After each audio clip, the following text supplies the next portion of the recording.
महात्मा गांधी जी लोगों के घर घर नहीं गए थे अपनी बात पहुंचाने। जब वो जेल में भी थे तो उन्होंने अपने विचार लोगों तक न्यूज़पेपर के थ्रू पहुंचाए। इसीलिए मीडिया को फोर्थ पिलर ऑफ डेमोक्रेसी बोला जाता है, क्योंकि आज का मीडिया अगर पहले होता तो ब्रिटिशर्स उसको खरीद लेते और हम लोगों को ये यकीन दिला दिया जाता कि ईस्ट इंडिया कंपनी कितनी बेनिफिशियल है हमारे देश के लिए।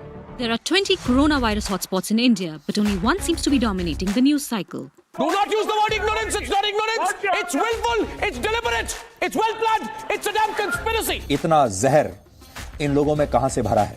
I've listened to enough rubbish from you. We are all now part of Modi's nation. You have no business making a personal attack on any of my panelists. Look at this. It's all saffron. It was a fantastic speech. Thank you. There was a lot of humor. Is India's media facing a credibility crisis? Let's take a look. There has been a sharp difference between the reportage of the international media and Indian media on Kashmir since the government revoked Article 370 on 5th August. While the international media showed protests in Kashmir, the Indian media stressed on normalcy. On Friday 9th August, Reuters, BBC and Al Jazeera reported that a massive protest took place at Saura in Srinagar and that the security forces fired on the protesters. No Indian channel covered this protest. Republic's Arnab Goswami called it fake news. Out of 180 countries, Indian media 142nd number पे है all over the world. Lebanon और अफगानिस्तान जहां law and order की धज्जियां उड़ी पड़ी हैं, वो भी इंडिया से आगे है। इतना जहर इन लोगों में कहां से भरा है? इतनी नफरत भारत के प्रति इन लोगों में कहां से आ रही है? ऐसा अब लग रहा है कि जानबूझकर तबलीगी जमात से जुड़े हुए लोग साजिश के तहत ऐसा कर रहे हैं। आवाज कम! मेरे भाई साहब, मैं आवाज कम! बात कर सकता हूं। आपका छोटा आवाज कम! Islamophobic memes, primetime news debates, and hashtags like Corona Jihad, Nizamuddin Idiots, and COVID-786 are trending in India. The Indian media has decided to play this communal card and make it all about Muslims of India. This is very unfortunate at a time when we were supposed to be more united, present ourselves as one people, one country, that they are blaming an entire pandemic, an entire thing about against Muslims. So we are fighting with the virus as well as this very terribly communal coverage of coronavirus in India. A cluster of COVID-19 cases have been linked to the Islamic missionary group, the Tablighi Jamaat, and its annual meeting held in the country's capital, New Delhi. In February last year in Kashmir, a deadly terrorist attack killed 40 Indian soldiers. This is how the media reacted. Biggest ever attack on our Indian forces in Kashmir. Not condemnation, we want revenge. There has to be a four-front war against Pakistan. Shut them down. No visa, no cricket. The narrative quickly turned into a call for war against Pakistan. हम आपको बताएंगे कि हिंदुस्तान के पास आखिर विकल्प क्या है, क्या कर सकता है इंडिया अगर पाकिस्तान से हमें बदला लेना है। बहुत सारे लोग ये कह रहे हैं कि अब भारत को युद्ध शुरू कर देना चाहिए। युद्ध शुरू हो चुका है। India has struck Pakistan and we have struck them hard. And most importantly, we have struck them straight in the face. Official being human जो इंडिया के टॉप 4 न्यूज़ चैनल हैं, उन्होंने जो लास्ट 55 डिबेट्स की हैं उसका डेटा इन्होंने share किया है। मैं आपको कंसोलिडेट करके बता देता हूँ। अटैकिंग पाकिस्तान, इस पे 79 डिबेट्स हुई हैं। अटैकिंग ऑपोजिशन, इस पे 66 डिबेट्स हुई हैं। प्रेजिंग गवर्नमेंट 36 डिबेट हुई है। राम मंदिर 14 डिबेट हुई हैं। पीएमसी बैंक 1 डिबेट हुई है।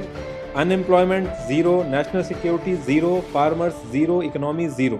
आउट ऑफ 202 डिबेट्स सिर्फ 2 डिबेट्स काम की हुई हैं। The international media has brought out several troubling details from Kashmir, which Indian channels have largely ignored. For instance, Time magazine and New York Times reported that over 2,000 people have been detained in Kashmir, but Times now labeled many of the detainees as terrorists.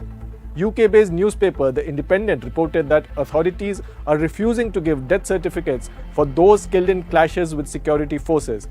But no Indian TV channel took up the story. American magazine Foreign Policy reported that security personnel forced Kashmiri civilians to chant Vande Mataram. On the other hand, India TV said that Jawans are working to keep Kashmir safe. Reuters reported on the difficulties faced by local Kashmiri reporters, but Open Magazine's Rahul Pandita ridiculed them and said that if journalists cannot find 5 minutes of internet every day, then they don't deserve to be journalists. BBC and AP even captured on camera security forces taking away a doctor just after he complained of a shortage of medicines. No Indian channel covered the story. India's news landscape is unique. The country has almost 400 news channels broadcasting 24/7 in 22 official languages. Over the past decade, Indians have witnessed the rise of a new breed of news anchor, brash, aggressive, unapologetically nationalistic. It's not just Kashmir. In June, the government froze state advertising to several newspaper groups, something senior executives at the papers claim was in retaliation to reports they published that criticised the government. We are supposed to question the people in power. But what has happened in the past 5.5 years is that the media has become a stooge of the ruling government. They have stopped questioning the ruling government, and to make matters worse, they have been propagating the divisive and even the negative agenda of the ruling party. A string of high-profile resignations at ABP News last year laid bare the extent of the pressure journalists are under. Fake news में मसाला होता है, entertainment होता है, लोग रुक के उसको सुनना चाहते हैं। वेश कन्या, पाकिस्तान तेरे टुकड़े होंगे।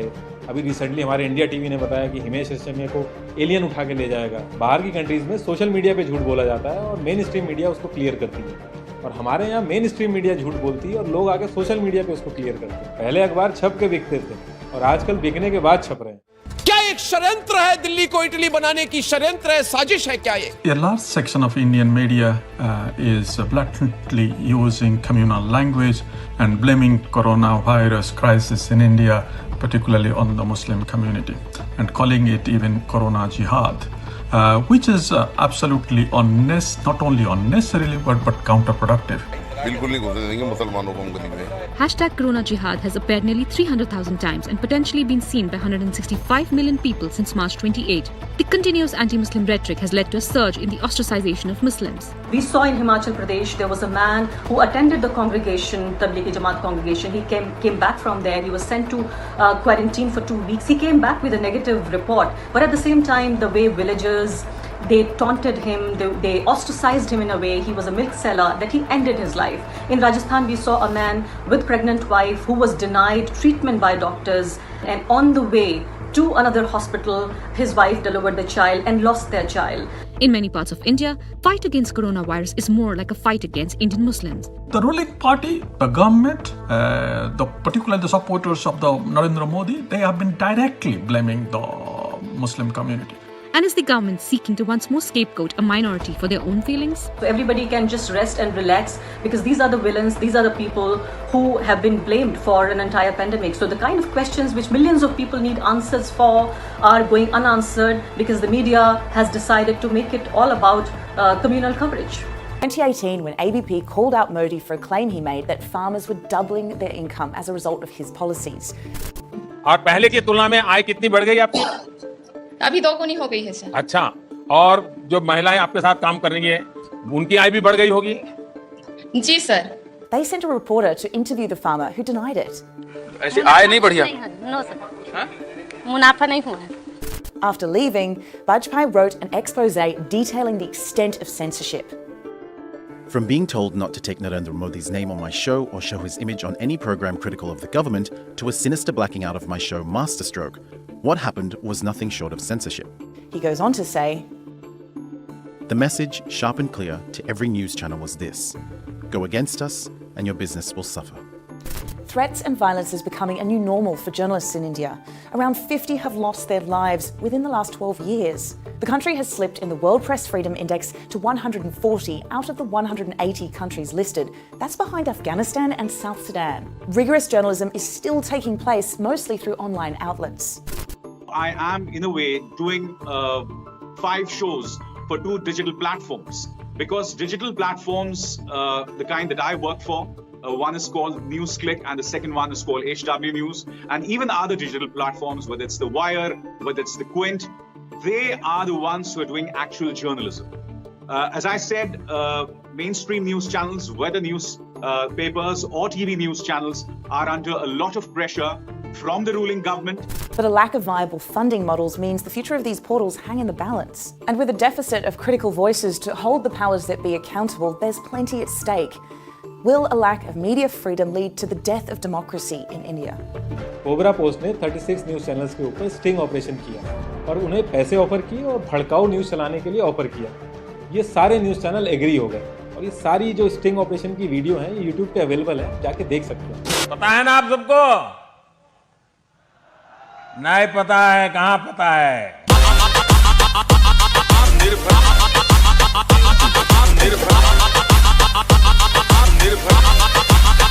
आत्मनिर्भर भारत।